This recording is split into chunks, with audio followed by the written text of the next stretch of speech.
the rest right. are boys. Yes. So it's like when they all try to, it's so hot.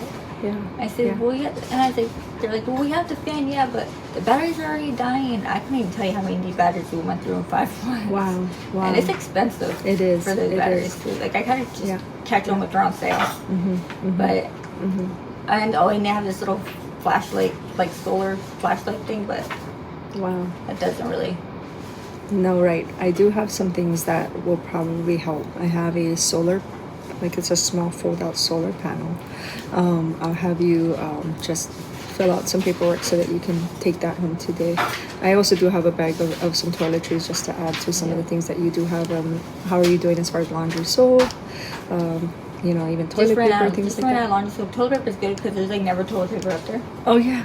It's like I think as far as soon as they clean them, maybe people go up there and take the toilet paper. I think there's like never so. toilet paper there. Yeah, because you have a bunch of people that are there. Yes, we got a lot of the. I mean, and not all of them are obviously homeless, but there is quite a few people in their vehicles that are there. So, okay, so we do want to get the toilet paper. We want to get the laundry soap, and then we'll get we'll work on the birth certificates today. As soon as we get the birth certificates, IHS is usually pretty good at getting the birth certificates pretty quick, within a week sometimes, and then immediately then we can apply for your ID.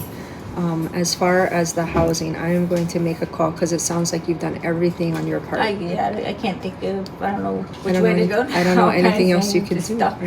Yeah, no, you've done everything. You've got the HVL. You've already talked to Waianae Comprehensive. You've talked to Kealoha, West Oahu. We already know that the U.S. Vets is closed for you because of the pet. Same thing for the other family that I'm working with. It's similar. Because of animals, and animals are like family, right? So it sounds like that. So what is going right? I'm just curious. What are some of the highlights of things that are happening in your life? We're sticking together. I mean, the best that we could, the best that we can. I'm grateful. I'm grateful for my dad especially, only because he does, even with him having leukemia, believe it or not, he does get up and help out, especially with the kids, so grateful for that, he does try to help as much as he can too, but if it wasn't for my boyfriend, I don't know how I'd be able to get through it on my own, it's just tough. It is. I'm really applauding the courage that you have to face this and to go through as many, I always say, if it wasn't for having kids, it would be a lot easier, but once you have kids, it makes it rush because not only you're hurting for yourself, you're hurting for them too. I'm just wondering, as far as for you, how are you caring for you? Because I can hear that you're caring for all of them. I see. I'm just seeing, even just that you're holding back the tears. Yeah, I see I have my own not mental, but health issues for myself that I kind of put on the back burner because I gotta care for them. I also have stage 2 cervical cancer, but I kind of put that on the back burner for now, only because dealing with my dad and the kids, and my boyfriend has type 2 diabetes too, and he's on insulin and high blood pressure, and so he kind of got he just got hit with all the diagnosing with diabetes and blood pressure maybe a month ago. Oh my goodness. Yeah, he ended up in the hospital because he had got an infection in his arm, and that's why he found out he had diabetes. Because it wouldn't heal? Yep. Is it because of that? So they ended up having to do surgery, but that's how he found out he had type 2 diabetes. So he's still adjusting to the insulin and then the high blood pressure. So he just started him on pills for that too. So and it's been an emotional roller coaster with him just because the diabetes, it makes you really, really moody, believe it or not. If you're not doing what you're supposed to be doing. So within the last month, I would say everything kind of just crashed. I wouldn't say kind of just crashed down almost because we just got hit with it. Instead of getting hit with good news or it seems like as soon as we get a step forward, it feels like we're getting step 10 backwards.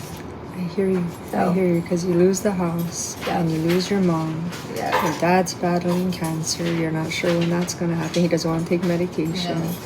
You're dealing with, is it stage 2? Stage 2 cervical cancer.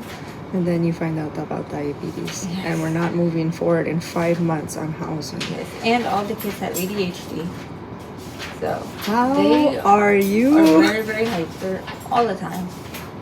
So how are you surviving all of that? How are you managing that? What do you do? I don't know. How are you doing? I'm like, I was like, you look so calm and put together. Like, you look great. But I do, just times where I do break down. I believe that. But it's at nighttime to where I don't like my kids to see me cry. So most of the time I put this, not really fake smile, because I am happy. You know, I love my kids. Of course. But sometimes I just got to put that smile on, even if I don't want to. Yeah. Only because I gotta be strong for them. Yes, you know? yes. So. I am concerned for you. I want to make sure that you take care of your own mental health. Yeah. Because you're carrying everyone. Yeah. I can see that, and I hear you say, you know, it's like with your other half, you know, when he's getting moody and things like that. And how are you navigating through that? How do you do like when he's lashing out? What do you do? I just take it basically. Really? I mean, that's who I am. I mean, but if it gets to the point where I just, you know what, I'm gonna go take a walk. Good for you. I'll let you calm down. I'll be back. And then, like, when I come back, you'll be like, oh, sorry, you know. At that point, he'll realize, you know. But we've been together for about 3.5 years now. Wow. You know, it's like I took on the role of caring, you know, taking his kids and as if they're my own, because I'm not gonna treat them different just because, you know what I mean? But then he also did the same thing, you know, with Jeffrey. Yeah. So, and that's also been a challenge to just coming together as one, because how are the kids? You know what I mean? Together. They were actually friends before Really? we met. Really? Yes. So they were actually friends before we even. Jeffrey and Nevaeh, they knew each other? Yeah. Oh, yeah. Okay. From, they went to Miley Elementary School together. Oh, that's awesome. And that's awesome. At first they didn't recognize each other. Yeah. And then, you know, so maybe they went out because they never went over to my house, or Jeff never went over to their house. So they were friends for about a year. And then finally one day they were like, oh, Dad, can we go to Jeffrey's house? And his dad was, yeah, sure. Well, you know, just let me take you over there and meet. And so that's how you met? Yeah. That's how the two of you met? Okay, that's cool. That's way cool. I mean, because at least they were friends already. Because I was wondering, it's like, okay, when you blend families, right, that can be difficult. Yeah. So how are they in this circumstances still together? Are they still okay? Good, actually. Okay, you know, even at school, they don't defend each other. Like if somebody's bullying somebody, you know. Yeah. But how are they as far as getting their felt needs, as far as clothes and shoes, socks, underwear? They have clothes.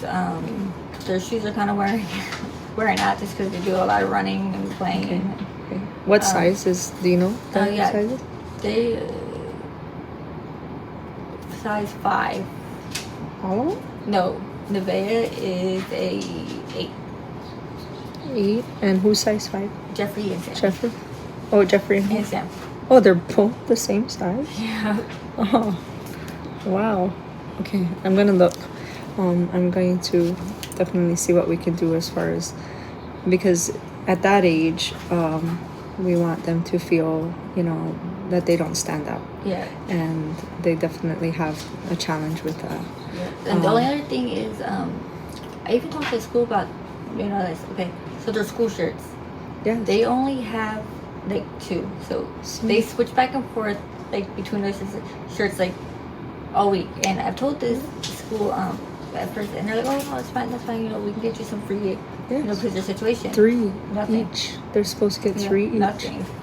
They still have 2, and I've contacted, I don't know how many times, but okay, I will have to check on that. They said, oh, we'll make sure we give them to them, but no. And I checked their book bags just to make sure, because a lot of times they won't tell me, or they just forget. But no, I will give them a call, because yes, each of the students should get 3, and then halfway through the year, if they need more, they should be able to get another 3. I might have some.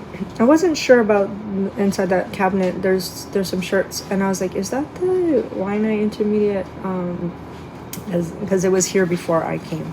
So maybe you can look at it and tell me if that's the Waianae Intermediate shirts, because it has like a W on the front. It's a W, and it's a black shirt. Would you go look right there inside that glass cabinet right there? Let's go. Yeah. Is that it? Yeah. Is that it? Okay, so what sizes are they? 12 and large. Would you look to see if there's I may have more in another location, but we will try to get those. those sizes for sure.